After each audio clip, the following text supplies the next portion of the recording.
ఆ cinema game changer ఏమో ఈయన పొగిడాడు, ఈయనేమో ఆయన పొగిడారు, ఇద్దరు కలిసి పొగుడుకున్నారు, బ్రహ్మాండంగా జరిగింది, ముగిసింది, వెళ్ళిపోయారు. వెళుతూ వెళుతూ పాపం ఇద్దరు యువకులు యాక్సిడెంట్ అయి చనిపోయారు. ఒకరు మణికంఠ, మరొకరు చరణ్. యమహా బండి మీద వెళుతూ ఏడీపీ రోడ్డు మీద యాక్సిడెంట్ అయి చనిపోయారు. 2 రోజులు అయింది. ఎవరు పలకరించడానికి పరామర్శించడానికి ఇట్ ఈస్ అన్ యాక్సిడెంట్. దానిలో గేమ్ చేంజర్కి ఒరిజినల్ గేమ్ చేంజర్కి సంబంధం లేదు, డూప్లికేట్ గేమ్ చేంజర్కి సంబంధం లేదు, దర్శకుడికి సంబంధం లేదు, నిర్మాతకు సంబంధం లేదు. It is a very pure accident.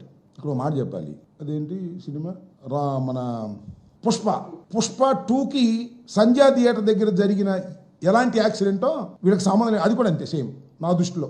That is also an accident. This is also an accident. నాకు తెలియగలుగుతానండి పవన్ కళ్యాణ్ గారు. అయ్యా ఉప ముఖ్యమంత్రి గారు, మీరేం చెప్పారు 27 రోజుల తర్వాత?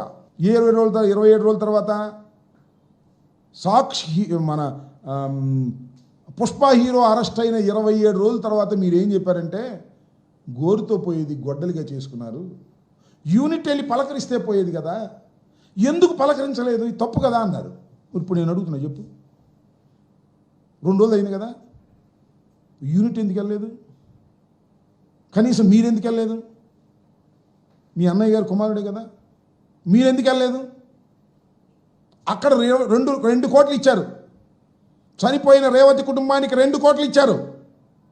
ఐఎమ్ డిమాండింగ్ ఆ చిత్ర నిర్మాత, హీరో, యూనిట్ పవన్ కళ్యాణ్ గారు కూడా ఇస్తే నాకు అభ్యంతరం లేదు.